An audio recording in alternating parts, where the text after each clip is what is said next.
Podían decir lo que quisieran, eso no se lo impediría a nadie, pero lo que decían de ellos no se ajustaba a la verdad. Ni Roque, el moñigo, tenía toda la culpa, ni ellos hacían otra cosa que procurar pasar el tiempo de la mejor manera posible. Que a la Guindilla Mayor, al Quesero o a don Moisés, el maestro, no les agradase la forma que ellos tenían de pasar el tiempo era una cosa muy distinta. Mas, ¿quién puede asegurar que ello no fuese una rareza de la Guindilla, el Quesero y el peón y no una perversidad diabólica por su parte? La gente enseguida arremete contra los niños, aunque muchas veces el enojo de los hombres proviene de su natural irritable y suspicaz y no de las travesuras de aquellos. Ahí estaba Paco, el herrero. Él les comprendía porque tenía salud y buen estómago, y si el peón no hacía lo mismo era por sus ácidos y por su rostro y su hígado retorcidos. Y su mismo padre, el Quesero, porque el afán ávido de ahorrar le impedía ver las cosas en el aspecto optimista y risueño que generalmente ofrecen. Y la Guindilla Mayor, porque a fin de cuentas ella era la dueña del gato y le quería como si fuese una consecuencia irracional de su vientre seco. Mas tampoco ellos eran culpables de que la Guindilla Mayor sintiera aquel afecto entrañable y desordenado por el animal, ni de que el gato saltara al escaparate en cuanto el sol, aprovechando cualquier descuido de las nubes, asomaba al valle su rostro congestionado y rubicundo. De esto no tenía la culpa nadie, esa es la verdad. Pero Daniel, el mochuelo, intuía que los niños tienen ineluctablemente la culpa de todas aquellas cosas de las que no tiene la culpa nadie. Lo del gato tampoco fue una hazaña del otro jueves. Si el gato hubiese sido de Antonio, el Buche o de las mismas Lepóridas, no hubiera ocurrido nada.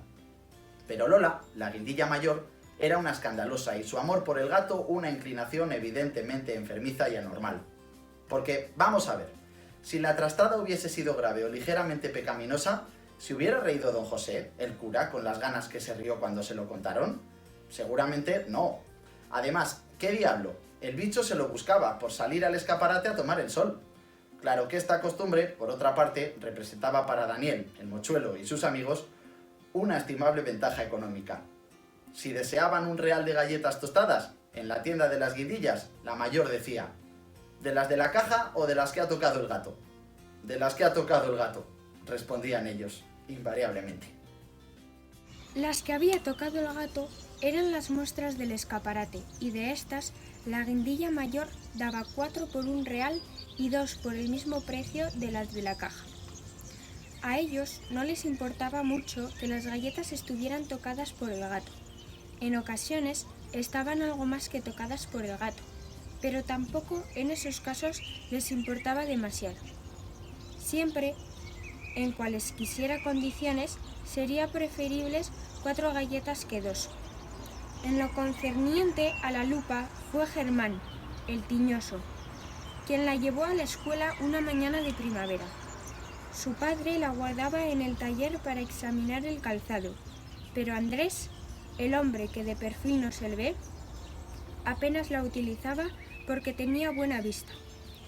La hubiera usado si las lupas poseyeran la virtud de levantar un poco las sayas de las mujeres, pero lo que él decía, para ver las pantorrillas más gordas y accidentadas de lo que realmente son, no vale la pena emplear artefactos.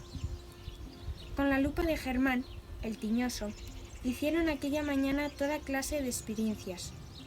Roque, el moñego, y Daniel, el mochuelo, encendieron concentrando con ella los rayos del sol 2 defectuosos pitillos de follaje de patata. Después se analizaron minuciosamente las cicatrices que, agrandadas por el grueso del cristal, asumían una topografía irregular y monstruosa.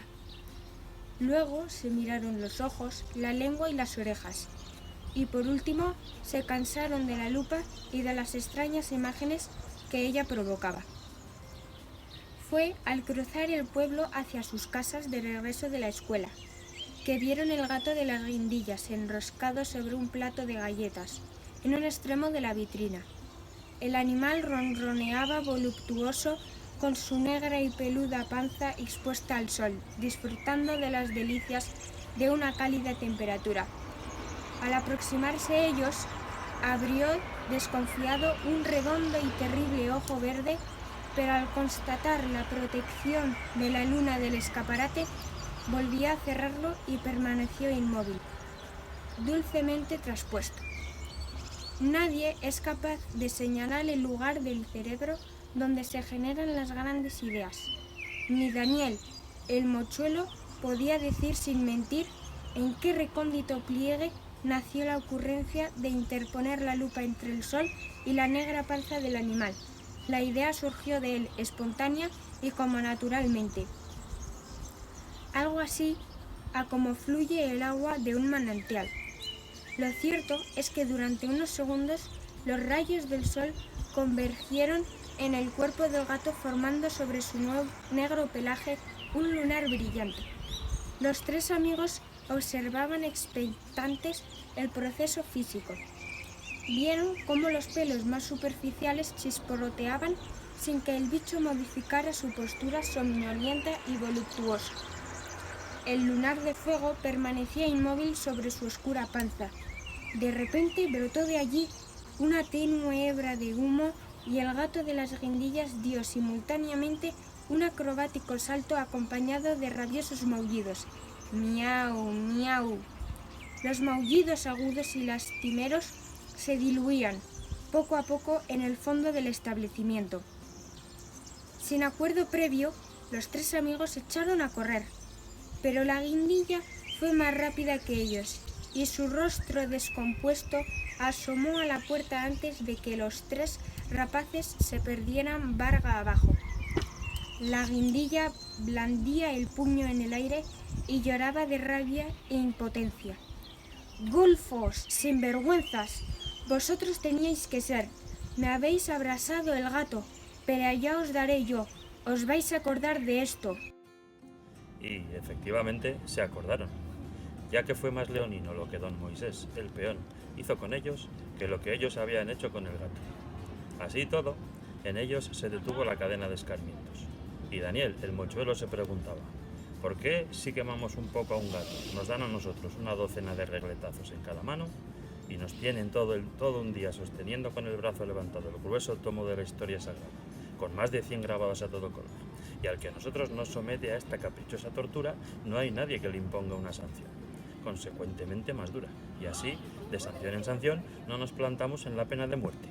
Pero no, aunque el razonamiento no era desatinado, el castigo se acababa en ellos. Este era el orden pedagógico establecido, y había que acatarlo con sumisión. Era la caprichosa, ilógica y desigual justicia de los hombres.